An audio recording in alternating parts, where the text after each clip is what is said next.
आपके पास जितना समय अभी है उससे अधिक समय कभी नहीं होगा। एक इंसान की औसत आयु 78 वर्ष मानकर यह आकलन किया गया है कि हमारे पास मात्र 9 वर्ष और 6 महीने ही होते हैं अपने सपनों को पूरा करने के लिए और कुछ कर दिखाने के लिए। इस आकलन के अनुसार औसतन 29 वर्ष सोने में, 6 वर्ष शिक्षा में, 10 से 12 वर्ष नौकरी में और 10 वर्ष मनोरंजन में व्यर्थ चले जाते हैं। इस तरह हमारे पास केवल 3500 दिन यानी 84,000 घंटे ही बचते हैं अपने ड्रीम्स को पूरा करने और कुछ कर दिखाने के लिए। संसार की सबसे मूल्यवान वस्तु समय ही है, लेकिन वर्तमान समय में ज्यादातर लोग निराशामय जीवन जी रहे हैं और वे इस समय का इंतजार कर रहे होते हैं कि उनके जीवन में कोई चमत्कार होगा जो उनकी निराशामय जिंदगी को बदल देगा। दोस्तों, वह चमत्कार आज और अभी से शुरू होगा और उसे करने वाले व्यक्ति आप ही होंगे, क्योंकि उस चमत्कार को आपके अलावा कोई दूसरा व्यक्ति नहीं कर सकता। और इस शुरुआत के लिए हमें अपनी सोच और अपने बिलीव को बदलना होगा। याद रखिए, हमारे साथ वही होता है जो हम मानने लगते हैं। किसी ने क्या खूब कहा है, तुम सिर्फ अपने आप से मत हारना, फिर कोई दूसरा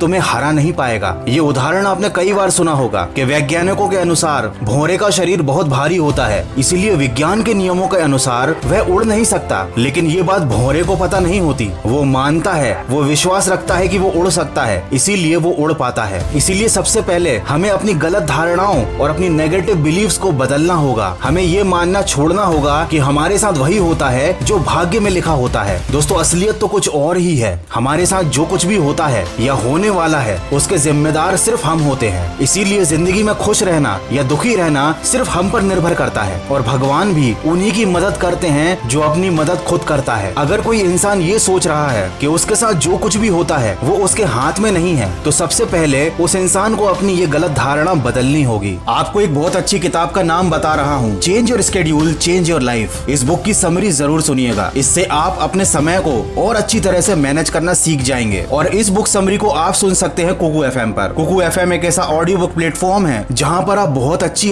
हजारों ऑडियो बुक को बिना किसी डिस्ट्रैक्शन के सुन सकते हो, वो भी अपनी रीजनल लैंग्वेज में। इंडिया के leading audio book platform Kuku FM पर 1000 प्लस आवर का कंटेंट अवेलेबल है और कूपन कोड वॉइस 50 यूज करके 399 वाले एनुअल सब्सक्रिप्शन पर आपको 50% ऑफ भी मिलेगा। ये ऑफर केवल फर्स्ट 250 यूजर्स के लिए है। तो सिर्फ 199 रुपए में साल भर के लिए अनलिमिटेड नॉलेज और मोटिवेशन से भरी ऑडियो बुक्स को सुनिए सिर्फ कुकू एफएम पर। इसे डाउनलोड करने की लिंक मैंने डिस्क्रिप्शन में दी हुई है। दोस्तों, कामयाबी पर मिठाई मांगने वाले तकलीफ में कभी नजर नहीं आते, तो इधर उधर के फालतू लोगों के चक्कर में अपना समय खराब करना बंद करो। जीवन की सबसे बड़ी गलती वो गलती होती है जिस गलती से हमको सीख नहीं पाते, और हम हर रोज छोटी छोटी ऐसी बहुत सी गलतियां करते रहते हैं और उन पर ध्यान भी नहीं देते। यही छोटी छोटी गलतियां बाद में बड़ी बड़ी परेशानियां खड़ी करती हैं। और सबसे बड़ी गलती है अपना समय खराब करना। अधिकतर लोग जाने अनजाने में समय बर्बाद करते हैं और बाद में सोचते हैं कि उन्हें सफलता क्यों नहीं मिलती। दोस्तों, अच्छे विचार सुनने से जीवन में परिवर्तन नहीं आता, उन विचारों पर चलकर परिवर्तन आता है। जीवन में सहारों की उम्मीद करना छोड़ दीजिए, क्योंकि ये आपको खोखला बना देते हैं। अपनी ताकत के बल पर जीना शुरू कीजिए। अपने आप को अपना सबसे सच्चा साथी बनाइए, इससे आप दुनिया के सबसे ताकतवर इंसान बन जाएंगे। और हाँ, इस बात को जरूर याद रखिएगा कि आपके पास सपनों को पूरा करने के लिए और कुछ कर दिखाने के लिए मात्र 3500 दिन यानी 84,000 घंटे ही हैं। भगवान श्री कृष्ण ने गीता में कहा है, जीवन एक संघर्ष है और इसका सामना प्रत्येक व्यक्ति को करना पड़ता है। मतलब मुसीबतों से भागना नई मुसीबतों को निमंत्रण देने के समान है। जीवन में समय समय पर हर किसी को चुनौतियों और मुसीबतों का सामना करना ही पड़ता है और यही जीवन का सबसे कड़वा सत्य है। अंग्रेजी में एक कहावत है, a smooth sea never made a skilful mariner. मतलब एक शांत समुद्र में कोई भी नाविक कुशल नहीं बन पाता। कोई भी एक ऐसा सफल व्यक्ति आपको जिंदगी में नहीं मिलेगा जिसने सफलता से पहले मुसीबतों का सामना न किया हो, बुरे दिन न देखे हो। इसलिए आप कभी भी अपने बुरे वक्त में हार मत मानिए। बस इतना याद रखिए कि बीच रास्ते से लौटने का कोई फायदा नहीं, क्योंकि लौटने पर आपको उतनी ही दूरी तय करनी पड़ेगी जितनी दूरी तय करने पर आप लक्ष्य तक पहुंच सकते हैं। अधिकतर लोग ठीक उस समय हार मान लेते हैं जब उन्हें सफलता मिलने ही वाली होती है। उनकी मंजिल उनसे बस एक और कदम दूर होती है और वो हार कर कोशिश करना बंद कर देते हैं। तो ऐसी गलती आप बिल्कुल मत कीजिएगा। कभी कोशिश करना बंद मत कीजिएगा, कभी भी अपना समय व्यर्थ मत जाने दीजिएगा। आशा करता हूँ इस वीडियो से आपको कुछ सीखने जरूर मिला होगा। तो सकारात्मक सोच के साथ अपने लक्ष्य की तरफ बढ़ते चलिए। मैं मिलूंगा आपसे अगले वीडियो में जो आपके जीवन में सकारात्मक ऊर्जा को भर दे और आपको दिखाए एक सही दिशा। सुनते रहिए मन की आवाज।